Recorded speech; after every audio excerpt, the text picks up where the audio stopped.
Welcome back to my channel, this is Anjali. So आज हम start करें चैप्टर नंबर 3 क्लास 8 का। तो अभी तक आपने चैनल को सब्सक्राइब नहीं किया, so please go and subscribe this channel, like this video. चलिए देखते हैं आज के टॉपिक में क्या है, अंडरस्टैंडिंग क्वाड्रिलेटरल्स। ठीक है, अंडरस्टैंडिंग क्वाड्रिलेटरल्स में हम सब शेप्स, एंगल्स के बारे में रीड करेंगे। सो सबसे पहले आपका टॉपिक आता है plane surface. What is a plane surface? आप सबको पता है प्लेन सरफेस क्या होता है, जो चीज फ्लैट होती है। ठीक है, that is a plane surface, right. So कह रहा है it is a plane surface that can be extended in all possible direction. वो कहता है कि जो प्लेन सरफेस होता है हम उसे किसी भी डायरेक्शन में एक्सटेंड कर सकते हैं। ठीक है, सो प्लेन सरफेस क्या होता है? Plane surface is a surface that can be extended in all directions. Okay, अब आता है प्लेन कर्व। ये तो डायरेक्शंस में होता है। अब है प्लेन कर्व की बात करते हैं। A curve when number of points, किसकी बात कर रहा है? Number of points joint without lifting pencil. वो कह रहा है आपको पेंसिल उठाने की जरूरत ना पड़े, ऐसा कर्व, ऐसे पॉइंट्स तो एक दूसरे को ज्वाइन कर जाए बिना पेंसिल पिक करे। आप देखो, जैसे हम कोई भी शेप बना रहे हैं, हमने कोई भी शेप बनाई, क्या हमने इसमें पेंसिल को पिक किया या पेन को पिक किया? नो। ठीक है, सारे के सारे पॉइंट्स ज्वाइन हुए, ये पॉइंट, ये पॉइंट, ये भी, ये भी, ये भी, ये सारे के सारे पॉइंट ज्वाइन हुए, but how? Without lifting pencil. अगर आपको फॉर एग्जाम्पल ऐसी कोई शेप दे देता है, अगर आप इसे देखो तो यहाँ पे तो आपको पेंसिल उठाने की जरूरत पड़ रही है, तो ये प्लेन कर्व नहीं है। This is a plane curve जहां पे आपको पेंसिल उठाने की नीड ना पड़े। अब टाइप्स ऑफ कर्व देखते हैं, ये सब हमने पढ़ा हुआ है। Open curve, closed curve. Open curve क्या होती है? जो कर्व खुली होती है। जैसे देखेंगे, जैसे मैंने आपको दिया, ये आप देख रहे हो, ये ओपन है, खुली हुई है। अगर हम इसी को क्लोज कर देते हैं तो ये क्लोज्ड हो गई। This is a closed curve. सारे के सारे पॉइंट्स जॉइंट है, कहीं से भी कुछ भी खुला हुआ नहीं है। लेकिन यहाँ पे ये जो प्लेस ओपन है, इसे हम कहेंगे open curve. I hope it's clear. Let's move to the next topic. Okay, let's see few example of closed curve and open curve. अब आप देख रहे हो, यहाँ पे कहीं पे भी हमने कहीं से भी खुला नहीं छोड़ा, वो ओपन नहीं है ये कहीं से। ठीक है, सारी तरफ से सारे के सारे पॉइंट्स क्या है? जॉइंट है, जुड़े हुए हैं। This is a closed curve. ठीक है, यहां से भी देखो, यहां से ये सारा पॉइंट क्या है? जॉइंट है, कहीं पे भी प्लेस ओपन नहीं है। That's why it's a closed curve. Same here. ठीक है, अब ओपन में देखो, ये एक पॉइंट है, ये सेकंड पॉइंट है, ये दोनों ज्वाइन ही नहीं हो रहे। जब तक दो पॉइंट्स ज्वाइन नहीं होंगे तो वो क्लोज कैसे होगी फिगर? ठीक है, सेम हियर, ये दो पॉइंट्स है, एक पॉइंट ये है, एक पॉइंट ये ज्वाइन ही नहीं हो रहे। तो जब तक ज्वाइन नहीं होंगे तब तक कौन सी कर्व रहेगी? ये open curve. Same here, this one, this one, this one and this one. इन सबके बीच में क्या है? स्पेस है। ओके, तो दोनों के दोनों पॉइंट्स जब ज्वाइन करते हैं, दो पॉइंट्स जो आपको दिए गए हैं वापस में ज्वाइन हो जाते हैं, तो वो होती है क्लोज कर्व। जब दो पॉइंट्स आपको दिए हुए क्लोज नहीं होते, बीच में स्पेस रह जाता है, that will be your open curve. I hope it's clear. Let's see the next. Okay, next topic है पॉलीगन। पॉलीगन में सबसे इजी चीज क्या? आपको दो चीजों का ध्यान रखना है। सबसे पहली बात, पॉलीगन हमेशा क्लोज्ड फिगर होती है, क्लोज्ड कर्व होता है। सेकेंड थिंग, वो लाइन सेगमेंट से बना होता है। समझ आया क्या कहना चाह रहे हैं? Line segments. अब देखो, ये क्या है? कर्व। क्या है ये? कर्व। क्लोज्ड है, हमें क्या चाहिए? क्लोज्ड चाहिए, लेकिन कर्व नहीं चाहिए। ये कर्व्स नहीं होने चाहिए। क्या होनी चाहिए? लाइन सेगमेंट्स होनी चाहिए। अगर लाइन सेगमेंट है और फिगर पूरी की पूरी क्लोज है तो वो पॉलीगन होगा। अगर फिगर ओपन है तो लाइन सेगमेंट्स नहीं। देखो यहाँ पे ये ओपन है, तो ये पॉलीगन नहीं है। तो दो चीजों का ध्यान रखना है, फिगर हमेशा क्लोज होनी चाहिए और सिर्फ लाइन सेगमेंट से बनी होनी चाहिए। अगर कर्व्स हैं तो पॉलीगन नहीं होगा, अगर वो ओपन है तो भी वो पॉलीगन नहीं होगा, चाहे उसमें आप 10 लाइन सेगमेंट्स ड्रॉ कर लो। क्लियर? लाइन सेगमेंट होनी चाहिए, क्लोज्ड फिगर होनी चाहिए, तभी वो क्या होगा? polygon, a simple closed curve made up of only line segment. सिर्फ और सिर्फ किससे बना होगा? लाइन सेगमेंट से। फाइन। अब आप ये देखो, ये सारी की सारी फिगर क्लोज है, यू कैन एबल टू सी। ठीक है। सेकेंड थिंग, सब में किस चीज का यूज किया गया? लाइन सेगमेंट्स का। Can you see? सब जगह लाइन सेगमेंट है, कहीं पे भी कोई कर्व नहीं दिया हुआ, हर जगह क्या है? लाइंस का यूज किया गया है। So these all are polygons, these all are closed figure, in these line segments are used. Okay, I hope it's clear. Let's see the next part. Okay, next आता है polygon, classification of polygon on the basis of their side. अब polygons क्या होते हैं इतना तो आपको समझ आ गया। सारी की सारी देख लो closed figures हैं, सारे के सारी लाइन सेगमेंट्स यूज की गई है, राइट। सो वो पॉलीगन्स क्या होते हैं? जो क्लोज्ड हो, जिनमें लाइन सेगमेंट यूज की गई हो। अब आपने इन सब शेप्स के बारे में डेफिनेटली पढ़ा हुआ है, सेकंड थर्ड से आप स्क्वायर, ट्रायंगल के बारे में पढ़ते आए हो, right. So these all are polygons, ये सब पॉलीगन्स ही हैं। अब इनको क्लासिफाई किया गया on the basis of their side. Now you can see how many side does a triangle have? 3 side. ठीक है, लाइन सेगमेंट्स हैं, क्लोज फिगर है, कौन सी शेप बनेगी पॉलीगन के? ट्रायंगल। कितनी साइड्स हैं? 4 साइड है। ठीक है, क्लोज फिगर है, लाइन सेगमेंट है, तो कौन सी शेप बनेगी? स्क्वायर। 1 2 3 4 5, 5 में बनता है आपका पेंटागन। ठीक है, 1 2 3 4 5 and 6 hexagon. 1 2 3 4 5 6 and 7 heptagon. 1 2 3 4 5 6 7 and 8. It's an octagon. 1 2 3 4 5 6 7 8 and 9. इसको कहते हैं नैनागन।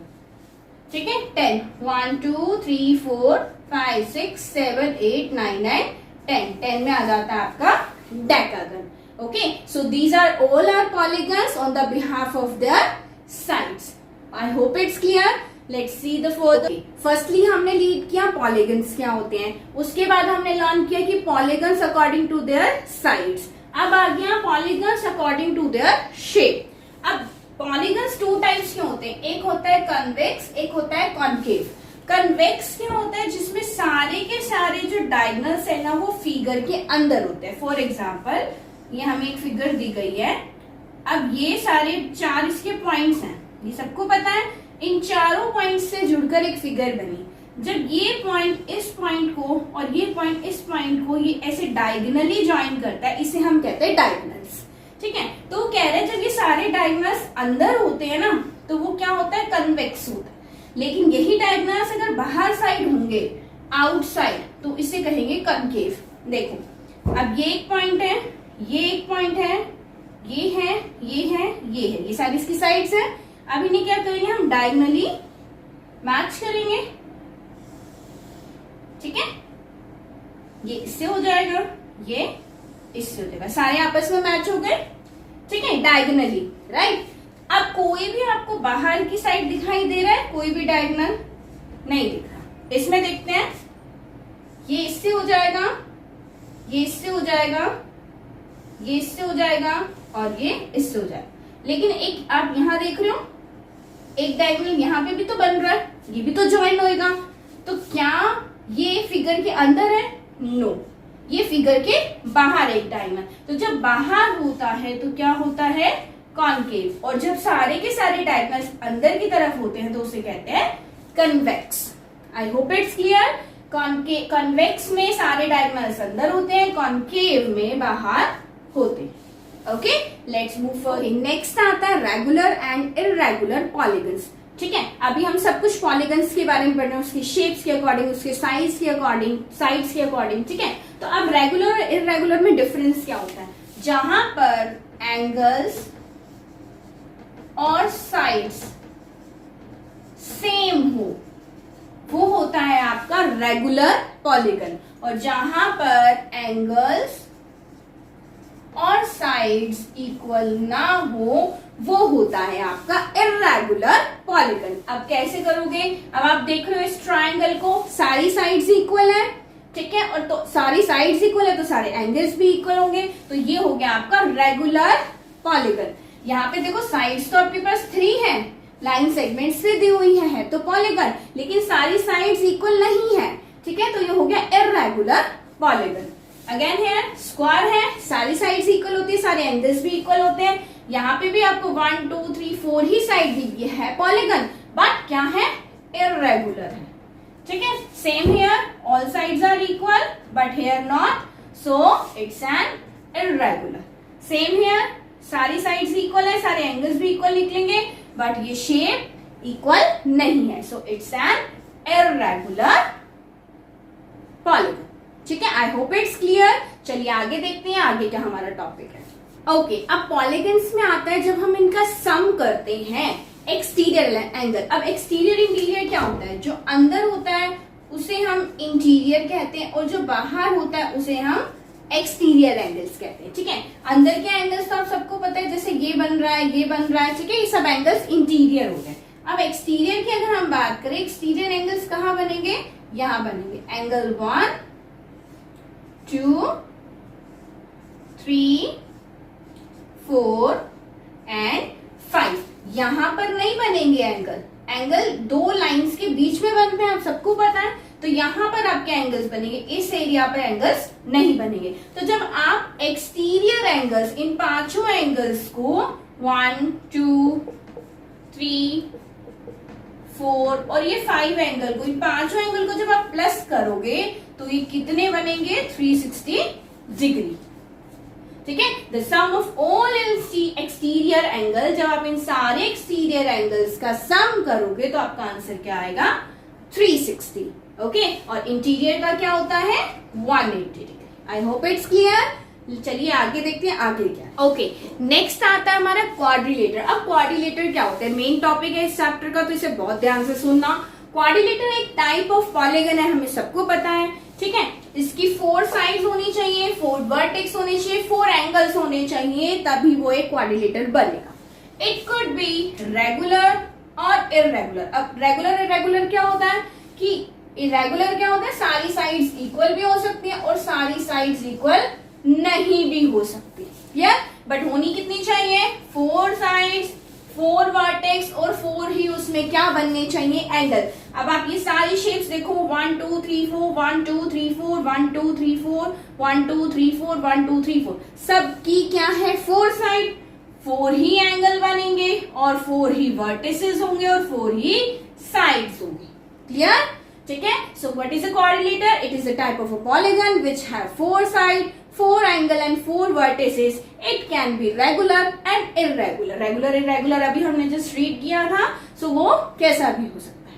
आई होप इट्स क्लियर। चलिए आगे देखते हैं। ओके, नेक्स्ट आता है quadrilateral angle sum property of a quadrilateral. अगर आपको याद हो, आपने पढ़ा था कि एक अगर ट्राइंगल दिया हुआ है, उसके तीनों एंगल्स को जब आप प्लस करते हैं, angle 1 2 3, when you will add angle 1 2 and 3, तो उनका सम क्या होता है, हमेशा 180 डिग्री, ठीक है। Same in case of an quadrilateral, जब आप एक क्वाड्रिलेटर दिया हुआ है आपको, जब आप उसके चारों एंगल्स को 1 2 3 and 4, angle 1 plus angle 2 plus angle 3 plus angle 4, जब आप इनका सम करते हो, इन सबको क्या करते हो, प्लस करते हो। देखो, सम ऑफ ऑल इंटीरियर हो या एक्सटीरियर एंगल हो किसी भी क्वाड्रिलेटर का, उसका सम क्या आएगा, 360 डिग्री।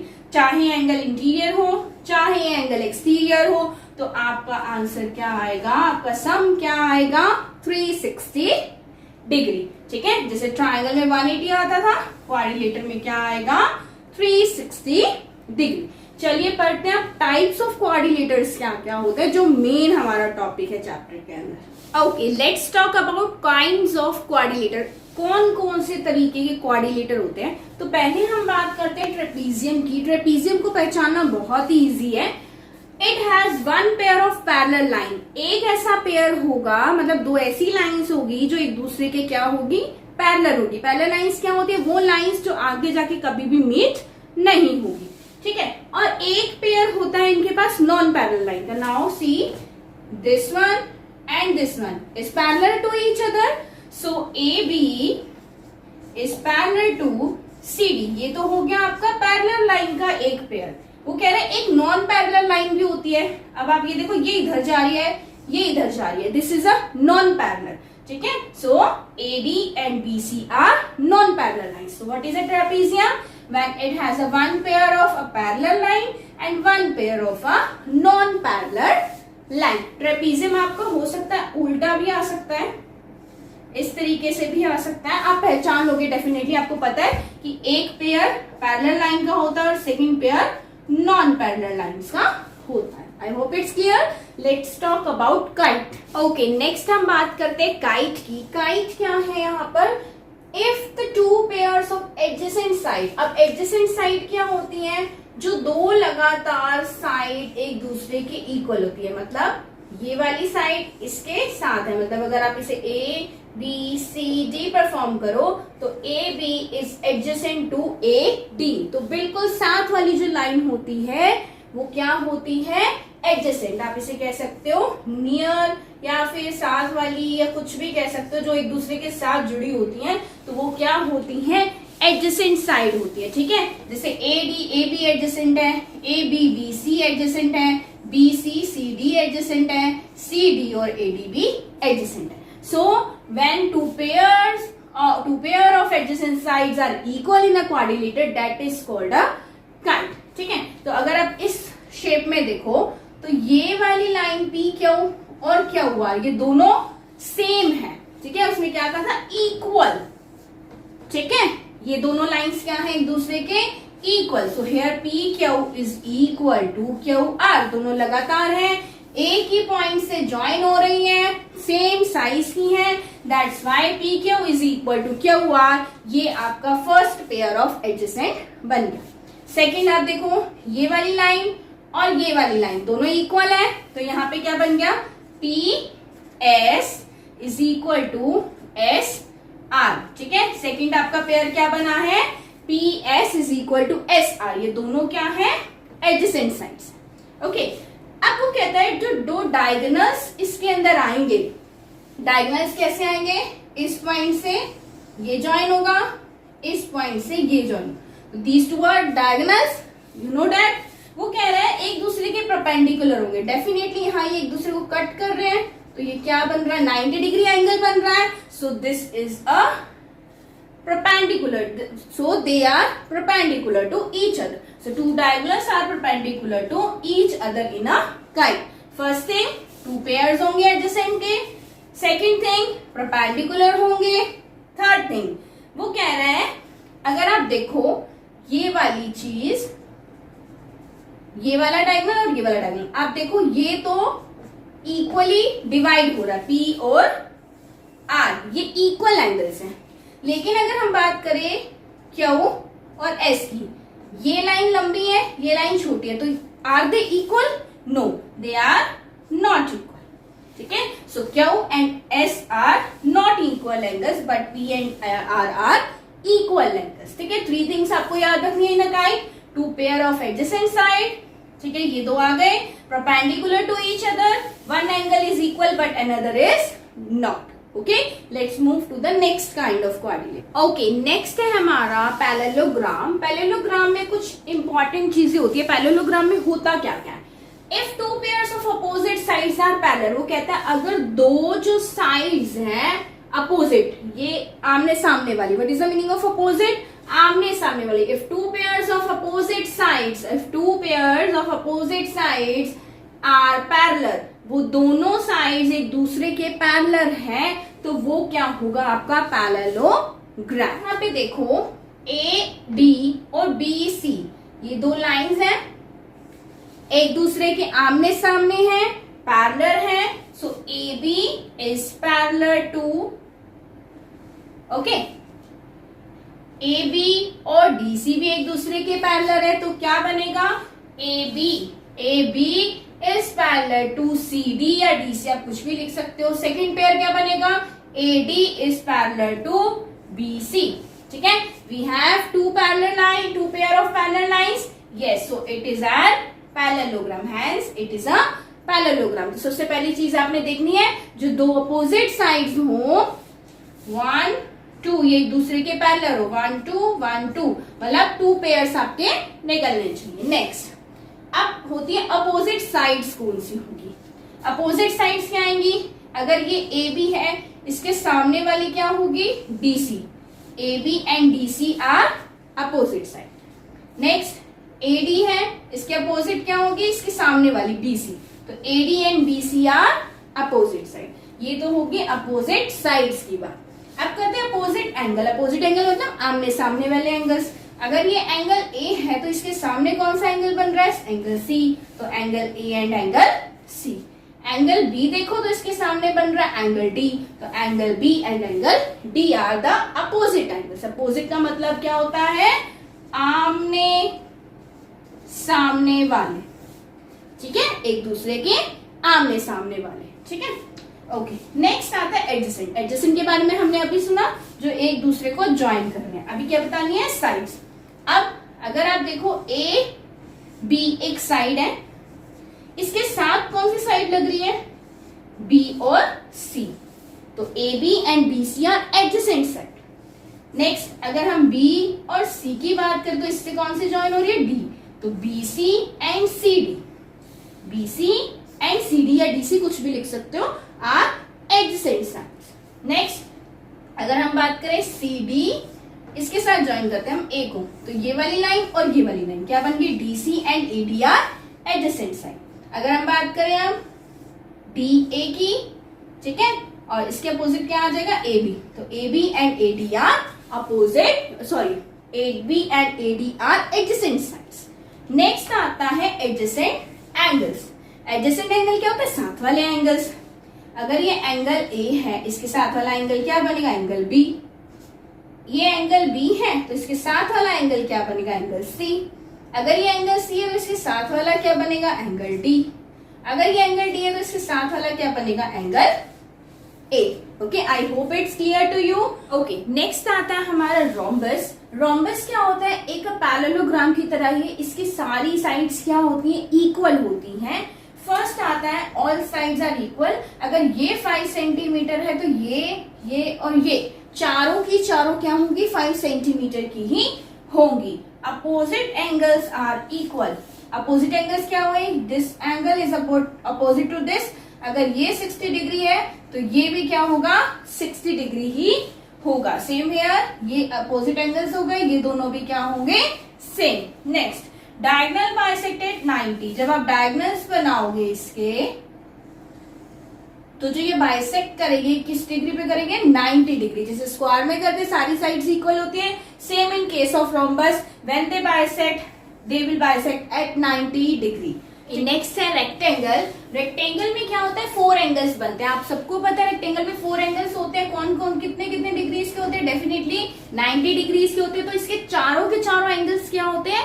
इक्वल होते हैं in case of rectangle, because this is also a parallelogram, right. Opposite sides are equal. अब आपको पता है रेक्टेंगल की 2 साइड्स एक जैसी होती है और 2 साइड एक जैसी होती है। तो इट मीन्स ये वाली साइड इसके इक्वल है, ये वाली साइड इसके इक्वल है। It means opposite sides are equal. तो हम कह सकते हैं A B is equal to C D या D C. So A C is equal to B D. Okay, this is all about rectangle. Let's move forward. आगे देखते हैं और कौन से हमारे शेप लेफ्ट। ओके, लास्ट हमारा आता है स्क्वायर। स्क्वायर का सिंपल सा है, ऑल साइड्स और एंगल, जितनी भी इसकी साइड्स होती है या जो भी एंगल्स बनते हैं वो क्या होते हैं? आपके इक्वल होते हैं। All sides and all angles are equal. Each angle is of 90 degree. जैसे रेक्टेंगल में था ऐसा ही स्क्वायर में है। सारे के सारे मतलब चारों के चारों जो एंगल्स बनेंगे वो क्या बनेंगे? आपके 90 degree. Next diagonals are equal. जब आप इसमें डायगोनल्स को ड्रॉ करोगे तो ये इक्वल इक्वल है, ठीक है। जितना ए, अगर इसे हम ओ दे देते हैं, जितना ए ओ आ रहा है उतना ही क्या आएगा? O D. जितना ओ सी आ रहा है उतना ही क्या आएगा? O B. So all diagonals are equal. They bisect at 90 degree. अब जब ये बाइसेक्ट करेंगे तो कितने डिग्री पे करेंगे? 90 डिग्री के एंगल पे करेंगे। Okay, so this is all about square. तो यहाँ पर हमारा चैप्टर क्लोज होता है। इंट्रोडक्शन पार्ट हमने कवर अप कर लिया है। बाकी जैसे जैसे हम एक्सरसाइज करेंगे वैसे वैसे आपको इस चैप्टर की और क्लैरिटी मिलती जाएगी। सो अभी तक आपने चैनल को सब्सक्राइब नहीं किया है, please go and subscribe this channel, like this video, share with your friends. See you in the next video with the complete exercises. Bye bye.